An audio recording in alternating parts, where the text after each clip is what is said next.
Hello बच्चों, electric dipole के fourth lecture में आपका स्वागत है। Welcome to the electric dipole lecture number 4। बच्चों, हम लोगों ने अब तक क्या क्या पढ़ लिया? इलेक्ट्रिक डाइपोल क्या होता है, इलेक्ट्रिक डाइपोल मोमेंट क्या होता है, हम इलेक्ट्रिक फील्ड अगर निकालें डाइपोल के एक्सिस पर, बाइसेक्टर पर, किसी जनरल पॉइंट पर क्या होता है, इलेक्ट्रिक डाइपोल का बिहेवियर यूनिफॉर्म इलेक्ट्रिक फील्ड में, ट्रांसलेशनल इक्विलिब्रियम, रोटेशनल इक्विलिब्रियम, फिर अगर हम उसे थोड़ा ट्विस्ट करें, उसे थोड़ा मोड़ें तो स्टेबल इक्विलिब्रियम में है या अनस्टेबल इक्विलिब्रियम में है। लास्ट क्लास में तक में यानी इलेक्ट्रिक डाइपोल फर्स्ट, सेकंड और थर्ड में हमने ये सारे कॉन्सेप्ट्स को कवर कर लिया है। बच्चों, आज के इस लेक्चर में हम क्या सीखने चल रहे हैं? इलेक्ट्रिक डाइपोल पर टॉर्क, ये भी हम लोगों ने लास्ट लेक्चर में पढ़ लिया है। तो अगर किसी स्टूडेंट का वो छूटा हुआ हो तो electric dipole first, second, third में ये सारी चीज़ें, ये सारे कंसेप्ट डिटेल में पढ़े हुए हैं। आज क्या पढ़ना है? आज पढ़ना है हम लोगों को इलेक्ट्रिक डाइपोल को अगर हम ऑक्सीलेट कराएं यूनिफॉर्म इलेक्ट्रिक फील्ड में तो उसका टाइम पीरियड कितने का निकलता है, इलेक्ट्रिक डाइपोल के में पोटेंशियल एनर्जी स्टोर्ड कितने की होती है, अगर हम किसी इलेक्ट्रिक डाइपोल को यूनिफॉर्म फील्ड में उसके अगेंस्ट मूव कराएं, फील्ड के अगेंस्ट मूव कराएं तो उसमें कितने का एक्सटर्नल एजेंट को वर्क डन करना पड़ता है, और इससे रिलेटेड क्वेश्चंस। सो बच्चों, लेट्स स्टार्ट। इलेक्ट्रिक डाइपोल को अगर हम किसी यूनिफॉर्म फील्ड में ऑक्सीलेशन कराएं तो उसका टाइम पीरियड कैसे निकलता है। यानी चलो अब हम लोग बात करते हैं टाइम पीरियड ऑफ ऑक्सीलेशन। आप लोग बच्चों पूरा लिख लो, टाइम पीरियड ऑफ ऑक्सीलेशन। हमारे पास एक डाइपोल है जिसे हमने इस हिंज से लटकाया हुआ है, इस हिंज से लटकाया हुआ है। ये डाइपोल है।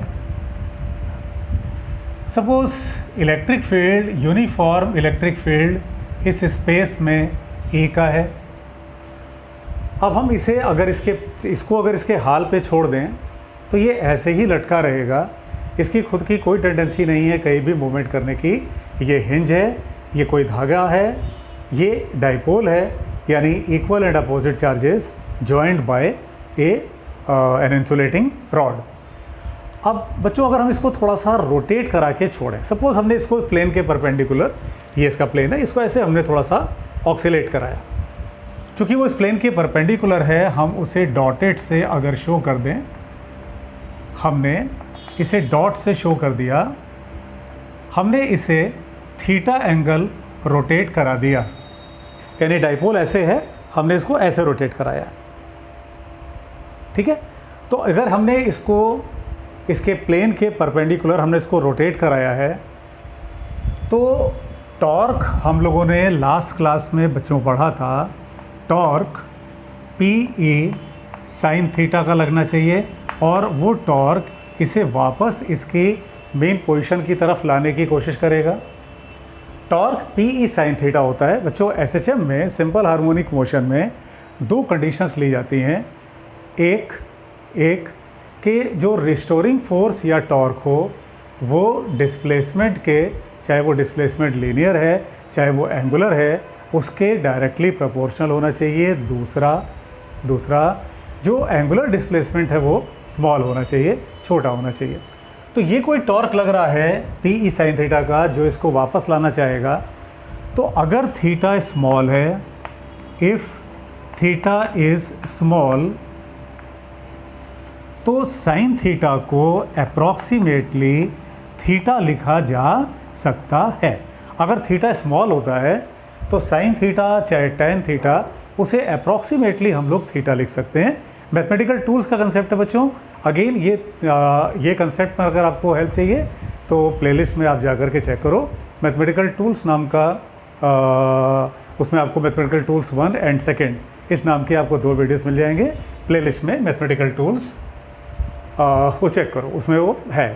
तो sine theta equal to theta, यानी टॉर्क को आप बच्चों क्या लिख सकते हो, P E into theta, small displacements के लिए, स्मॉल एंगुलर डिस्प्लेसमेंट्स के लिए। अब जैसे बच्चों F=ma होता है, बिल्कुल उसी लॉजिक से रोटेशनल मोशन में आपने पढ़ा है tau is equal to I alpha होता है। Moment of inertia, angular acceleration, आप इस चीज़ को यहाँ पे ले जाओ तो I alpha equal to P E into theta, और यहाँ से alpha equal to P E upon I into theta. अब अगर बच्चों हमें कहीं प्रूफ करना है, सपोज़ हमें अगर न्यूमेरिकल में सीधे अप्लाई करना है तो हम यहाँ से सीधे अपने फॉर्मूले की तरफ बढ़ जाएंगे, लेकिन अगर हमें कहीं इसको सपोज़ प्रूफ करना है तो हम इस स्टेप पर एक कंसेप्ट लिखेंगे। क्या कंसेप्ट लिखेंगे, क्या स्टेप लिखेंगे कि एंगुलर डिस्प्लेसमेंट और एंगुलर एक्सेलरेशन दोनों के डायरेक्शंस अपोजिट होंगे। यानी अगर हमने उसे रोटेट कराया है ऐसे कुछ, तो वो चाहेगा उसको वापस लाना। Since angular displacement theta and angular acceleration alpha are in opposite directions, बच्चों आप लोग इसको लिख लेना, इसका पॉइंट को नोट कर लेना। Since angular displacement theta and angular acceleration alpha are in opposite directions, hence यहाँ पे एक माइनस साइन लगा दोगे आप।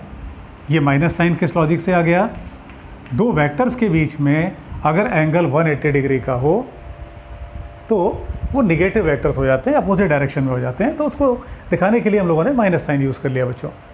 अब इसे कंपेयर कर लो, comparing with alpha equal to minus omega square theta, ठीक है, ओमेगा स्क्वायर थीटा।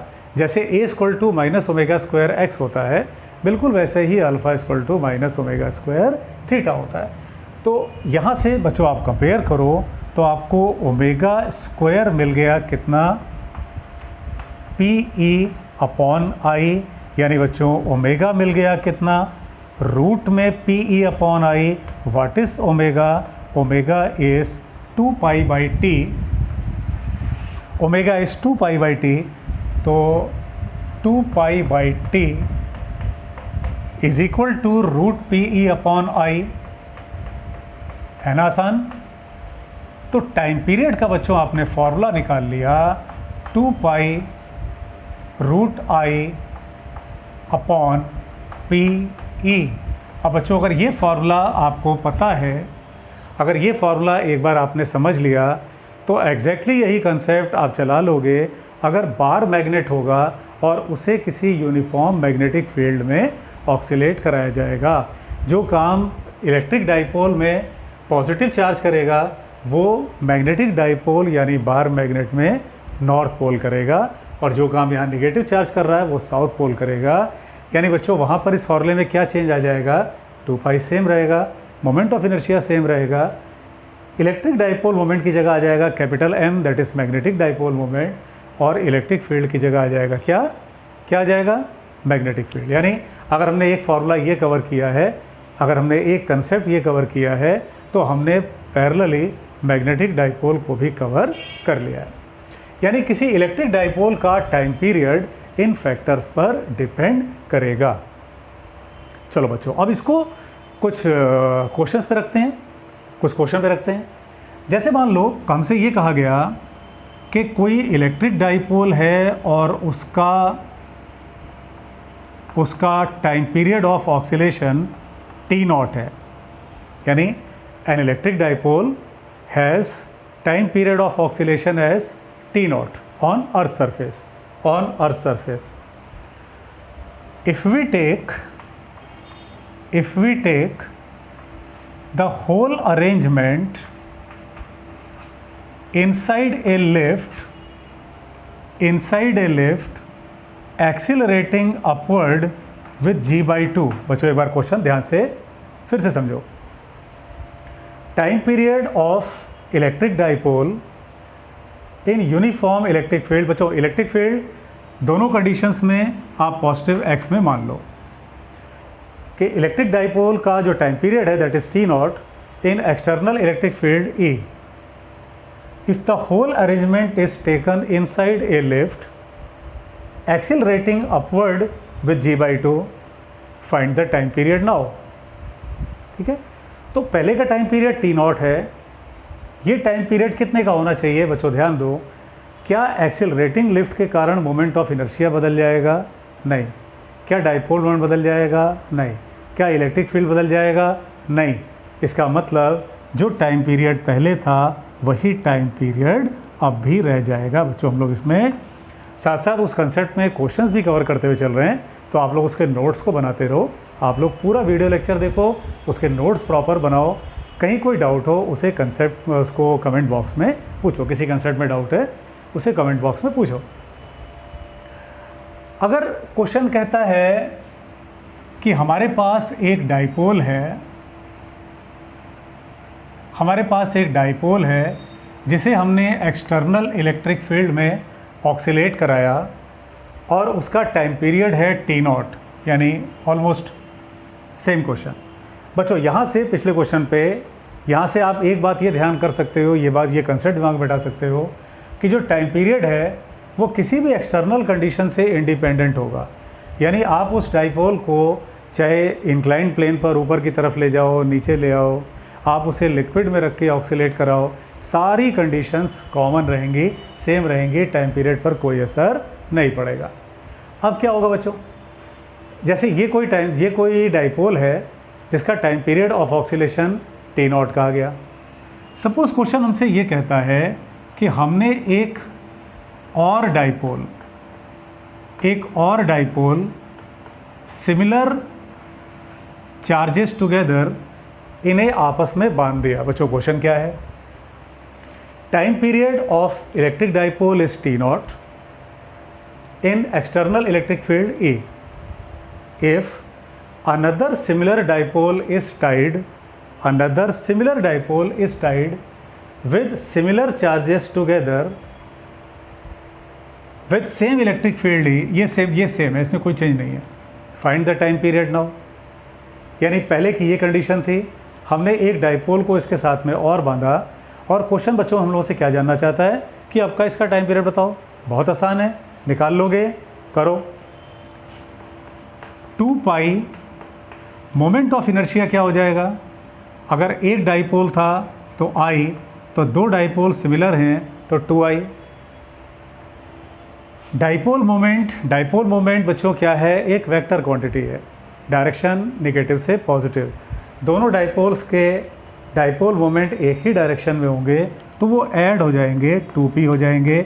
बच्चों ये वेक्टर का कंसेप्ट है। वेक्टर्स की प्लेलिस्ट में आप ढूंढोगे, आपको उसमें एडिशन ऑफ वेक्टर का कंसेप्ट मिल जाएगा। उसमें एक वीडियो है जो ये एक्सप्लेन करता है कि वेक्टर्स को ऐड कैसे करते हैं। 2p बच्चों हम इसको देखें तो ये 2 कटता दिख रहा है, इसका मतलब जो टाइम पीरियड है वो अगेन सेम आएगा। यानी एक डाइपोल को अगर हम सिमिलर चार्जेस टुगेदर उसमें बांध दें और उसे अगर हम ऑक्सीलेट कराएं तो टाइम पीरियड पर कोई असर अगेन नहीं पड़ा। लेकिन इसी का लास्ट पार्ट, अगर हम ये कहते हैं कि हमने इस डाइपोल को जो बांधा वो अपोजिट पोलैरिटीज़ के साथ बांधा। क्या है बच्चों question? Time period of electric dipole is t0 if another similar dipole is tied with opposite polarities. बच्चों ध्यान दो, इस फिगर में और नीचे वाली फिगर में एक जैसे चार्जेस जुड़े हैं, ये अलग अलग चार्जेस जुड़े हैं, पॉजिटिव नेगेटिव। क्या आप ये निकाल सकते हो इसका टाइम पीरियड क्या होगा? यस, कितना होगा? 2 पाई, ऊपर तो मोमेंट ऑफ इनर्शिया 2I ही होगा, और नीचे बच्चों क्या हो जाएगा? नीचे 0 डाइपोल मोमेंट, और नीचे अगर 0 आ गया तो इसका मतलब time period tends to infinite. बच्चों टाइम पीरियड इनफाइनाइट टेंड करने का मतलब कि ये डाइपोल अब ऑक्सीलेट कर ही नहीं पाएगा। इस बात को आप ऐसे भी समझ सकते हो कि जब ये चार्जेस ने एक दूसरे को न्यूट्रलाइज कर दिया तो अब ये डाइपोल रह ही नहीं गया। तो जब ये डाइपोल ही नहीं रह गया तो फिर इस पर कैसे इलेक्ट्रिक फील्ड के कारण फोर्स लग सकती है, कैसे कोई टॉर्क बन सकता है? ठीक है। अब बच्चों इस कंडीशन में फ्रीक्वेंसी क्या होनी चाहिए? अगर यहाँ की पहले की फ्रीक्वेंसी ये अगर f0 थी तो इसका मतलब यहाँ तो फ्रीक्वेंसी सेम रहेगी f0, लेकिन time period tends to infinite, frequency is 1 upon time period. तो अगर टाइम पीरियड इनफाइनाइट टेंड कर गया तो frequency tends to 0, frequency tends to 0। Fine.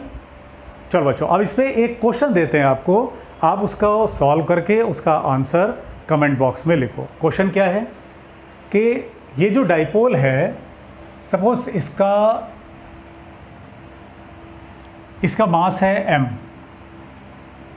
इसकी लेंथ है l। बच्चों ये क्वेश्चन आप करोगे और इसके आंसर को आप कमेंट बॉक्स में लिख करके बताओगे।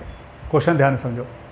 एक रॉड है जिसका मास है m और l, मास m, लेंथ l, और ये जो दोनों बॉल्स हैं इनके मासेस m ईच हैं। फाइन। तब इसका टाइम पीरियड है t0। अगर हम इस लेंथ को हाफ कर दें तो टाइम पीरियड क्या होगा? क्वेश्चन लिख लो। Time period of oscillation of given dipole, ये डाइपोल बच्चों बनाना आप, ये वाला डाइपोल ऊपर वाला। Time period of oscillation of given dipole is t0 if the rod is cut into half, if the rod is cut into half, find the time period now, find the time period now। यानी बच्चों करना क्या है आपको, ये length L है तो आपने इसको हाफ कर दिया, यानी इसको L/2 कर दिया। अब बच्चों ये आप लोग अपने आप ढूंढो कि अगर हमने लेंथ को हाफ कर दिया तो उसका असर मोमेंट ऑफ इनर्शिया पे कैसे जाएगा, उसका असर डाइपोल मोमेंट पे कैसे जाएगा, उसका फाइनल असर टाइम पीरियड पे कैसे जाएगा। बच्चों एक बार क्वेश्चन रिवाइज कराते हैं, फिर इसके बाद हम लोग मूव कर जाएंगे डाइपोल के वर्क डन पर, डाइपोल की इलेक्ट्रिक पोटेंशियल एनर्जी पे। ये कोई इलेक्ट्रिक डाइपोल है जिसकी जो दोनों बॉल्स हैं मासेस m है, चार्ज आप कुछ भी मान लो q माइनस क्यू, जिस रॉड से जोड़ा गया है उसका मास m है, उसकी लेंथ l है। फाइन। अब हमने क्या किया, इसका टाइम पीरियड t0 है। अब हमने क्या किया, इस रॉड को हाफ कर दिया। ये पहले अगर 2 मीटर की थी तो अब इसको तो 1 मीटर कर दिया, 2/2 1 मीटर कर दिया।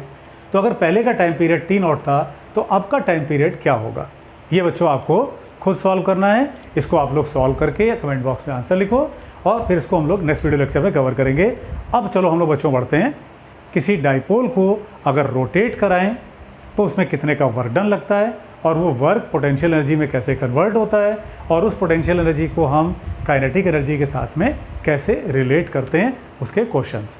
चलो अब हम लोग बढ़ते हैं उस कंसेप्ट में आगे।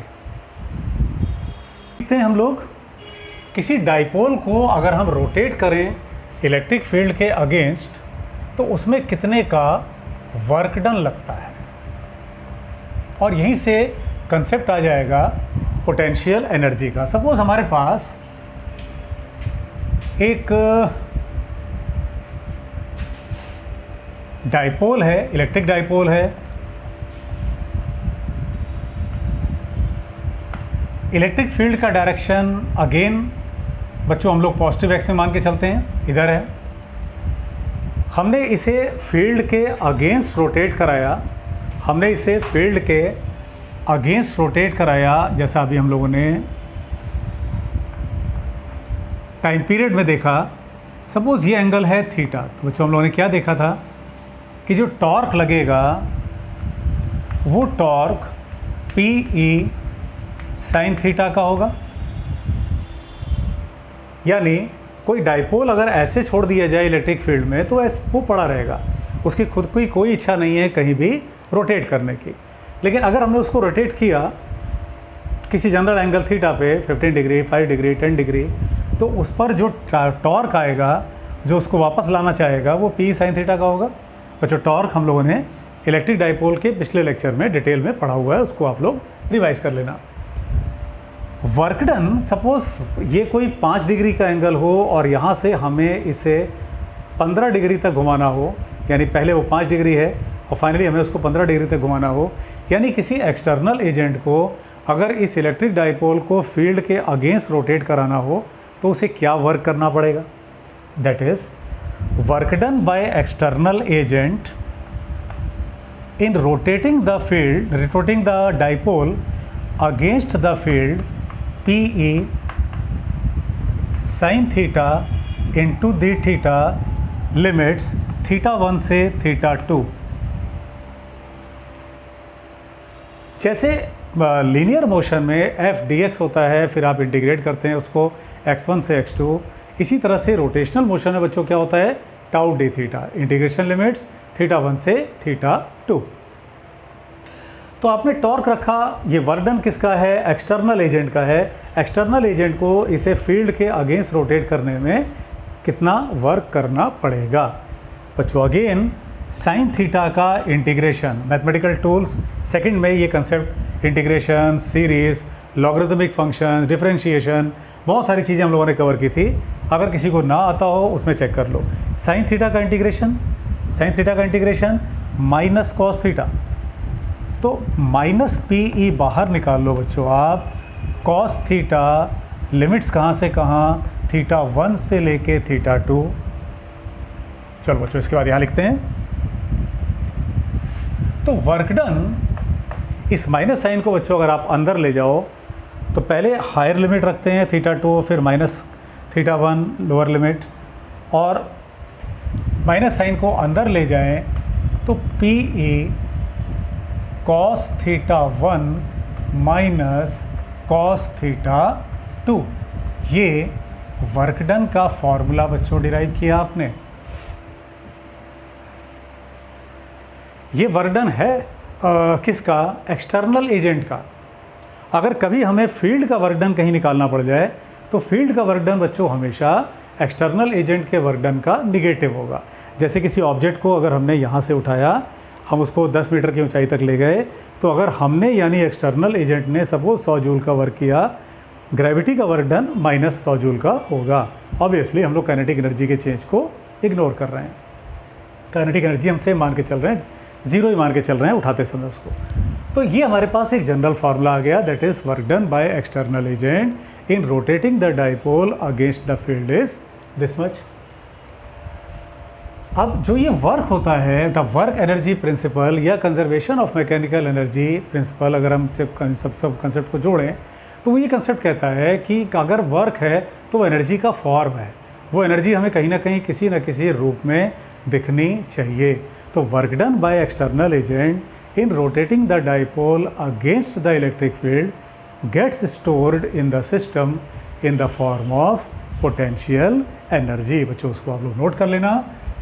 तो पोटेंशियल एनर्जी U से रिप्रेजेंट किया वर्क डन के बराबर, और ये बराबर पी ई से, यानी जो फार्मूला वर्क डन का है वही फार्मूला पोटेंशियल एनर्जी का भी है। फाइन। अब जैसे इसमें पूछा जाए हमसे कि कोई डाइपोल है हमारे पास और सपोज़ वो है 10 कूलम मीटर का, और वो किसी एक्सटर्नल इलेक्ट्रिक फील्ड में है 5 न्यूटन पर कूलम के, और इनिशियली बच्चों अभी देखो थीटा 1 थीटा 2 लेने में कई बार गलती होती है, इसी पर फोकस करते हैं। सपोज़ एक क्वेश्चन हमारे पास है कि an electric dipole of P = 10 coulomb metre lies parallel to external electric field of 5 Newton per coulomb. Find the work done in rotating the dipole against the field by 180 degree. बच्चों question note कर लो। An electric dipole of moment 10 coulomb meter lies parallel to electric field of 5 Newton per coulomb. Find the work required या work done by external agent in rotating the dipole against the field by 180 degree. तो कई बार बच्चों इसमें हमने देखा है लोग फॉर्मूले में एंगल पहचानने में गलती कर देते हैं। P × E that is 50। Initially वो पैरेलल है पैरेलल है इसका मतलब दो वेक्टर्स को अगर आप बच्चों पैरेलल कहते हो इसका मतलब उनके बीच का एंगल 0 डिग्री।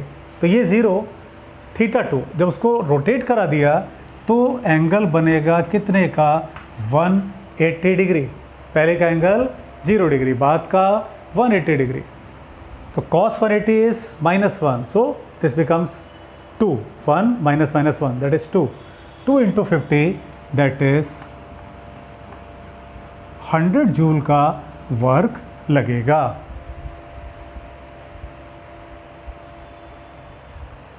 क्लियर? कोई डाउट हो बच्चों तो उसको आप लोग कमेंट बॉक्स में लिख करके पूछो। अब इसी में चलो एक चेंज करते हैं। The dipole of, same data लेते हैं, 10 coulomb metre 5 newton per coulomb lies perpendicular to electric field. ठीक है, क्वेश्चन में क्या चेंज किया, an electric dipole of P equal to 10 coulomb metre lies perpendicular to E equal to 5 newton per coulomb. Find the work required to rotate the dipole against the field by 180 degree, by 180 degree. तो क्या होगा बच्चों, पहले का angle कितना, dipole पहले, आप लोग उसको क्वेश्चन को पॉज करके एक बार अपने आप भी सॉल्व करके देखो, वीडियो पॉज करो और क्वेश्चन को अपने आप सॉल्व करो। cos 90 डिग्री पहले था, यानी इलेक्ट्रिक फील्ड के परपेंडिकुलर डाइपोल था, अब उसे फील्ड के अगेंस्ट 180 डिग्री घुमा दिया गया। तो cos 90 माइनस cos 270। एंगल पहचानने में बच्चों को गलती ना होने पाए, कई बार इस जगह पर स्टूडेंट्स एंगल में गलती कर देते हैं और उससे अननेसेसरी जो आंसर है वो गलत हो जाता है। अननेसेसरी जिस क्वेश्चन से हमें नंबर मिल सकता था एग्ज़ाम्स में, वहाँ पे हमारा नंबर कट जाता है कॉम्पिटिशन्स में। cos 90 0, cos 270 0, so work done is 0।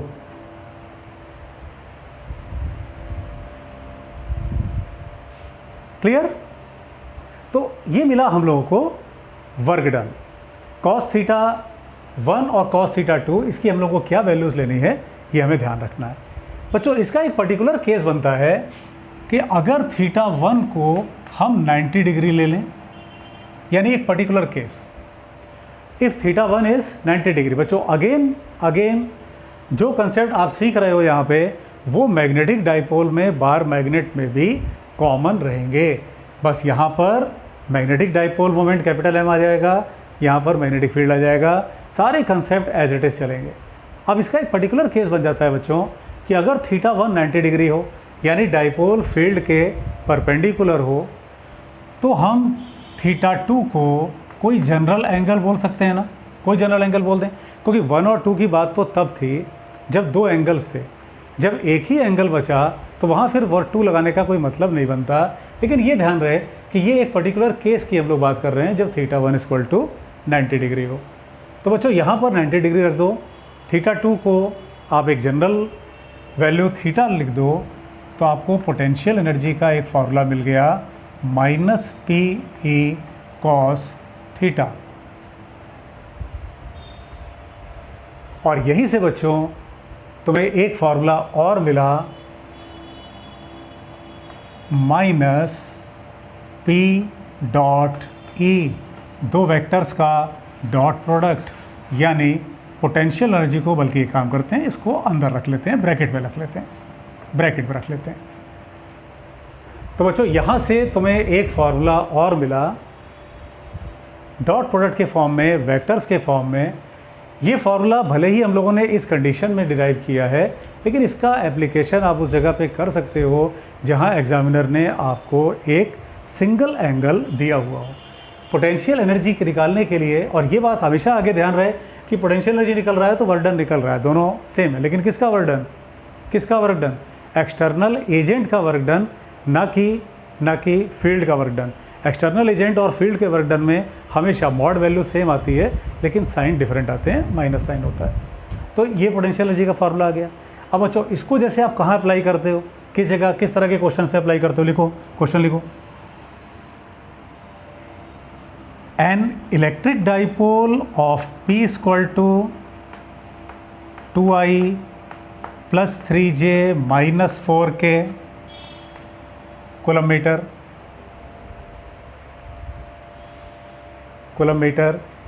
is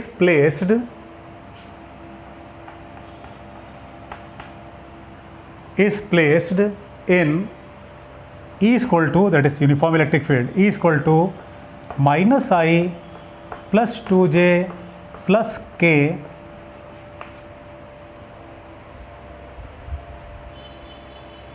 find its potential energy। चलो बच्चों निकाल लो फटाफट, फाइंड इट्स पोटेंशियल एनर्जी। अब ऐसे क्वेश्चंस को आप कर सकते हो, आप इस फॉर्मूले का एप्लीकेशन करके सॉल्व कर सकते हो। कर लो डॉट प्रोडक्ट बच्चों, आप चाहो तो माइनस साइन कोई बाहर ही रख रहने दो। -2 6 -4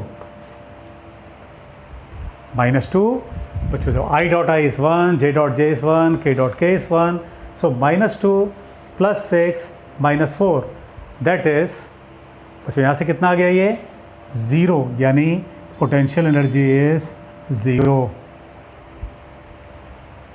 फाइन, ये डाटा रखने पर आया।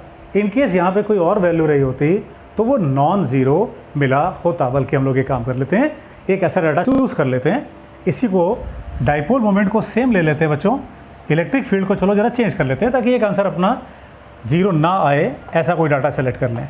तो i plus 3j plus 5k understood SI system Newton per coulomb, एक बार इसके लिए भी निकाल लेते हैं ताकि नॉन ज़ीरो वैल्यू आए। माइनस डॉट प्रोडक्ट करो 2 प्लस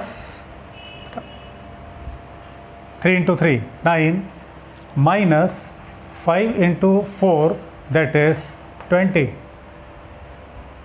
डॉट प्रोडक्ट किया आपने P और E का, 2 9 माइनस 20, तो 11 माइनस 20, 11 माइनस 20 बेटा कितना आंसर मिल गया हमें, 11 minus 20 that is -9 and -9 that is plus, तो ये मिल गया बच्चों हम लोगों को 9 जूल की एनर्जी।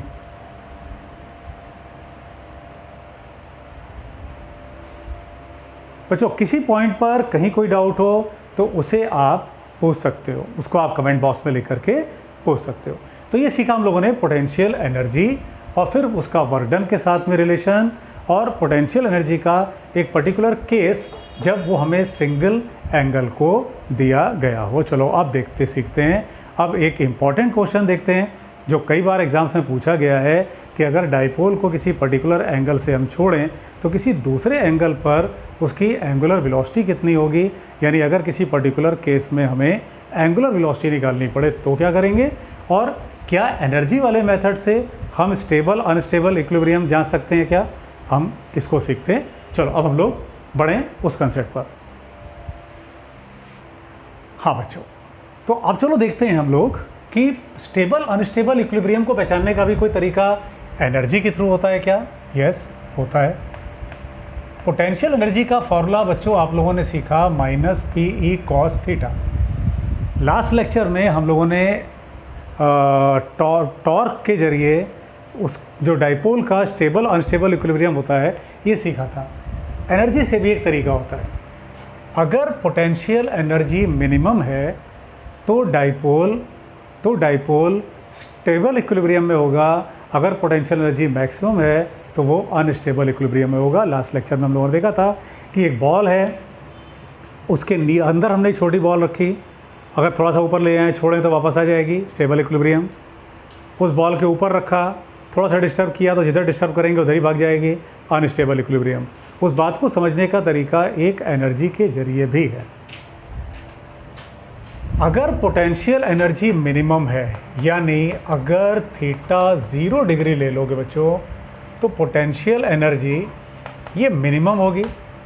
कितने की होगी? -PE की होगी। ये उसकी मिनिमम पॉसिबल वैल्यू है। बच्चों 0 डिग्री का मतलब क्या हुआ कि जो डाइपोल है वो इलेक्ट्रिक फील्ड के एक्सिस पर है, जो डायरेक्शन इलेक्ट्रिक फील्ड का वही डायरेक्शन डाइपोल मोमेंट का। फाइन, इलेक्ट्रिक फील्ड का डायरेक्शन, डाइपोल मोमेंट का डायरेक्शन नेगेटिव से पॉजिटिव चार्ज। तो ये जो कंडीशन है बच्चों, लास्ट लेक्चर में हम लोगों ने इसको टॉर्क के मेथड से निकाला था, प्रूव किया था कि अगर यूनिफॉर्म फील्ड है, नॉन यूनिफॉर्म फील्ड है, तो उसमें हम लोग कैसे डाइपोल की कंडीशंस को डिफाइन करेंगे, कब ट्रांसलेशनल इक्विलिब्रियम है, कब रोटेशनल इक्विलिब्रियम है, सब सीखा था हम लोगों ने। तो ये जो कंडीशन है ये क्या है? ये है स्टेबल इक्विलिब्रियम की। पोटेंशियल एनर्जी अगर मिनिमम होती है तो स्टेबल इक्विलिब्रियम, और इसी का अपोजिट केस बच्चों, अगर थीटा 180 डिग्री हो, 180 degree cos 180 that is -1, so potential energy maximum it becomes P into E. इसका मतलब क्या हुआ कि इधर ये पॉजिटिव और ये निगेटिव चार्जेस, ये इलेक्ट्रिक फील्ड, और ऐसी कंडीशन में जब पोटेंशियल एनर्जी मैक्सिमम हो, जो इक्विलिब्रियम होता है बच्चों वो होता है अनस्टेबल नेचर का। तो इक्विलिब्रियम के लिए फोर्स और टॉर्क दोनों का ज़ीरो होना ज़रूरी है। फील्ड चूँकि यूनिफॉर्म नेचर का है तो इसका मतलब फोर्स तो हर हालत में ज़ीरो होगी, टॉर्क इन दोनों कंडीशन में ज़ीरो होगी। लेकिन कैसे पहचानेंगे स्टेबल अनस्टेबल? लास्ट लेक्चर में हम लोगों ने ये देखा था कि अगर उसको थोड़ा सा रोटेट करा दें तो उसकी लौटने की टेंडेंसी है या उधर ही चले जाने की। इस लेक्चर में हम लोगों ने सीखा पोटेंशियल एनर्जी के जरिए कंसेप्ट। इसको आप लोग बच्चों आगे के लिए भी ध्यान रखो, ये कई और चैप्टर्स में ये कंसेप्ट यूज़ होगा। फिज़िक्स एक इंटर रिलेटेड सब्जेक्ट है, जैसा हम लोगों ने हाउ टू स्टडी फिज़िक्स उस वीडियो लेक्चर में बात की है। ये एक इंटर रिलेटेड सब्जेक्ट है, इसका एक कंसेप्ट दूसरी जगह पे इस्तेमाल होता है। तो इस कंसेप्ट को आप ध्यान रखो कि पोटेंशियल एनर्जी मिनिमम अगर आई तो वो स्टेबल इक्विलिब्रियम का केस है, मैक्सिमम अगर आई तो वो अनस्टेबल इक्विलिब्रियम का केस है। चलो बच्चों, एक क्वेश्चन देख करके फिर इस लेक्चर को कंप्लीट करते हैं। क्वेश्चन अपने पास ये है कि सपोज हमारे पास एक डाइपोल है, ये डाइपोल है, और इलेक्ट्रिक फील्ड का डायरेक्शन ये है।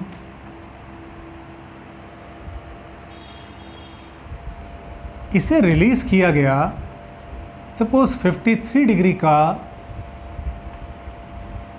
एंगल बनाते हुए। ये जब रोटेट करके आएगा और जिस समय ये 37 डिग्री का एंगल बना रहा होगा उस समय इसकी एंगुलर वेलोसिटी कितनी होगी? चलो बच्चों क्वेश्चन लिखो। An electric dipole is released at rest making 53 degree with uniform electric field. Find its angular velocity when it makes 37 degree as shown। बच्चों हम लोग डाइपोल मोमेंट ऑफ इनर्शिया ये यूज़ कर लेंगे P और I।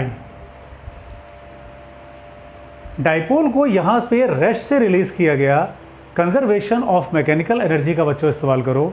इस जगह पर क्योंकि उसको रेस्ट से रिलीज़ किया गया तो उसकी कोई काइनेटिक एनर्जी नहीं होगी। यहाँ उसकी पोटेंशियल एनर्जी कितनी होगी? -PE cos 53।